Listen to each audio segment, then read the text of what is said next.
Elon মাস্ককে বর্তমান বিশ্বে মানুষ দেখে গাড়ির প্রজন্মের পরিবর্তক হিসেবে।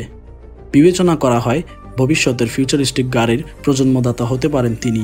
তবে চিন্তার ভাঁজ তখনই পড়তে থাকে যখন অ্যাপেল কোম্পানি পোস্ট করে কয়েকটি গাড়ির ডিজাইন। আর যদি অ্যাপেল গাড়ি লঞ্চ করে তাহলে একেবারে হারিয়ে যেতে হবে টেসলাকে।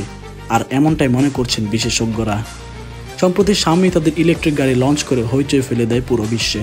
তবে অ্যাপেল গাড়ি লঞ্চ করলে রীতিমতো বিপাকে পড়বে ইলন মাস্ক। চিন্তা করুন একটি গাড়ি যেটিতে রয়েছে অ্যারোডাইনামিক ডিজাইনের আকৃতি এবং উন্নত ডিজাইনের চাকা, আর গাড়ির সামনে রয়েছে অ্যাপেলের লোগো। আর ঠিক এমনটাই চিন্তা করে একটি গাড়ির প্রজেক্ট উপস্থাপন করে অ্যাপেল, যার নাম দেয় টাইটান। কারণ এর ডিজাইন সম্পূর্ণ ফিউচারিস্টিক, আর ফিউচারিস্টিক বলতে হলে অবশ্যই আসবে ইলেকট্রিক কারের কথা।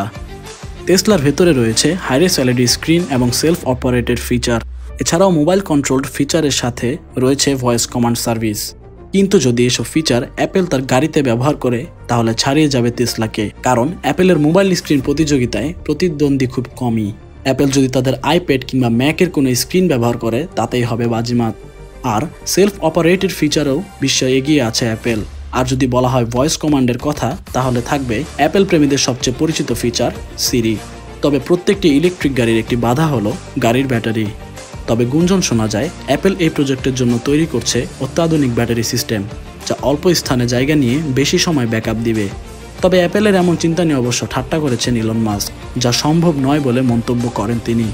তবে কোনো সমস্যায় অ্যাপেলকে কখনোই থামাতে পারেনি। বিশেষজ্ঞদের মতে ব্যাটারি এফিশিয়েন্ট না হলেও যদি তারা লোগো ব্যবহার করে গাড়ি লঞ্চ করে তাহলে টেসলাকে ছাড়িয়ে যাবে এই মোবাইল প্রতিষ্ঠাকারী কোম্পানি অ্যাপেল।